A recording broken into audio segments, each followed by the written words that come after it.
431. Membenarkan diri sendiri. Radit menghela nafas dalam-dalam, lalu meletakkan kembali handphonenya di atas nakas, menyandarkan kepalanya di sandaran bantal, dan menutup matanya. Kau gila, Radit. Apa yang baru saja kau lakukan? Radit membuka matanya menatap ke langit-langit atas, dan kemudian menatap ke bawah ke tubuhnya, yang saat ini seluruh kancing piyamanya sudah terbuka, dan celana yang digunakannya sudah berantakan di samping tempat tidurnya, sehingga tubuh Radit terekspos seluruhnya. Radit menghela nafas lagi, sambil memperhatikan tubuhnya dengan bekas cairan berwarna putih. Masih ada berceceran di kotak-kotak depan tubuhnya. Bagaimana bisa aku melakukan ini? Hahaha. Radit justru tergelak tawa melihat kegilaan yang baru saja dilakukannya.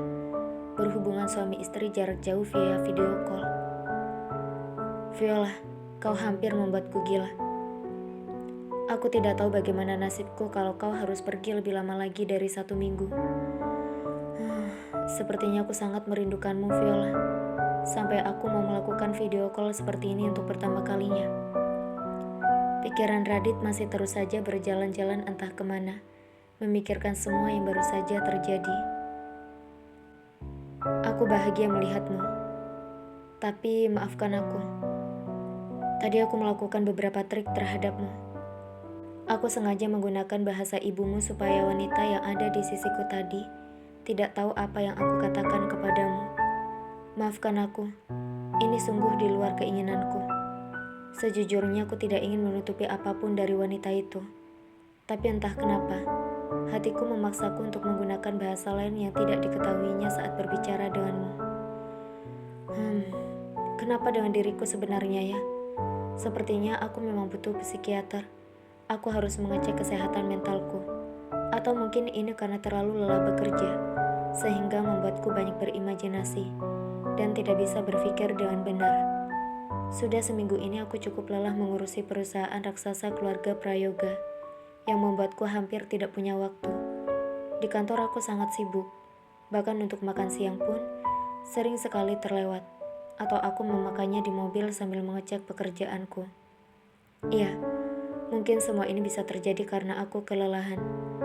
Radit mencoba mencari jawaban atas beberapa kesalahan yang diperbuatnya akhir-akhir ini, terutama kesalahan apabila berada di dekat nada. Radit kemudian berdiri, berjalan pelan sambil berpegangan dengan tiang infusnya untuk membersihkan tubuhnya yang terkena cairan berwarna putih tadi. Walaupun sedikit pusing, tapi kondisi Radit sudah lebih baik, sehingga ia merasa tidak perlu memanggil bantuan siapapun untuk menolongnya sekarang. Tak butuh waktu lama untuk Radit membersihkan tubuhnya. Lalu dia membenarkan pakaiannya kembali dan berjalan lagi ke arah pintu. Klek. Kemana dia pergi? Aku kan hanya menyuruhnya untuk keluar dari kamarku tadi dan menunggu di luar kamarku, bukan menyuruhnya untuk pergi menjauh dari pintu kamarku. Radit bergumam sambil menutup pintunya kembali dan berjalan pelan menuju ke tempat tidurnya. Ada sedikit kesal di hati Radit karena tidak menemukan nada di luar pintu kamarnya. Radit tadi memang memberikan perintah kepada Nada untuk menunggu di pintu luar kamarnya sebentar. Tapi sekarang, justru Nada sudah tidak ada di sana, dan ini membuat Radit sedikit kesal. Apa dia tidak mengerti maksudku tadi? Tapi tadi aku sudah sangat jelas menyuruhnya untuk menunggu di luar pintu kamarku, bukan pergi menjauh dari kamarku. Dengan kesal, Radit mengambil handphonenya dan menghubungi seseorang untuk memanggil Nada kembali ke kamarnya. Tapi, sekarang sudah jam 3 sore. Tadi perasaan masih sekitar jam 1-an, gumam Radit sambil memperhatikan jam di handphonenya. Lalu Radit menghela nafas panjang dan memikirkan sesuatu di kepalanya. Mungkin dia kesal karena menunggu terlalu lama. Sepertinya aku menelpon Viola tadi terlalu lama. Apa dia marah padaku karena aku menyuruhnya menunggu terlalu lama? Tapi, apa haknya marah padaku? Viola adalah istriku yang sah, dan aku rasa wajar-wajar saja kalau aku berlama-lama menelpon Viola. dan dia tahu jelas hubunganku dengannya hanyalah sebatas sampai anakku lahir dari rahimnya. Harusnya tidak ada masalah kan? Semua sudah jelas. Aku katakan ketika aku bertemu dengannya pertama kali. Jadi seharusnya aku tidak bersalah dengan apa yang baru saja aku lakukan bersama Viola. Dan dia tidak boleh marah untuk hal ini. Tidak akan pernah ada hubungan spesial di antara kami. Radit mencoba mencari pembenaran di dalam pikirannya bahwa dia tidak salah dan Nada tidak seharusnya marah padanya. Lalu Radit kembali mengambil handphonenya yang tadi sempat ditaruhnya kembali ke nakas saat dirinya sedang berpikir. Suruh seseorang, panggil dia suruh kembali ke kamarku. Sen, Radit mengirim pesan kepada Sandi untuk memanggil Nada kembali ke kamarnya. Sandi sebetulnya tidak ada di rumah besar, tapi para ajudan di bawah Sandi ada di rumah besar. Radit tentunya tidak menyimpan semua nomor para ajudannya, sehingga yang dihubungi oleh Radit adalah asisten pribadinya, yaitu Sandi, yang saat ini juga sedang sibuk mengurus urusan Radit di kantornya. Sandi selalu menggantikan Radit apabila Radit tidak bisa melakukan pekerjaannya. Tapi tentu saja, semua yang dilakukan Sandi berdasarkan kehendak dari Radit. Sesibuk apapun Sandi, dia akan selalu merespon pesan Radit, karena handphone yang untuk panggilan Radit sudah dipisahkan olehnya, dan suaranya nyaring berbunyi, sehingga dia tahu bahwa pesan itu adalah dari Radit, dan harus segera dibalas. Baik Tuan Muda.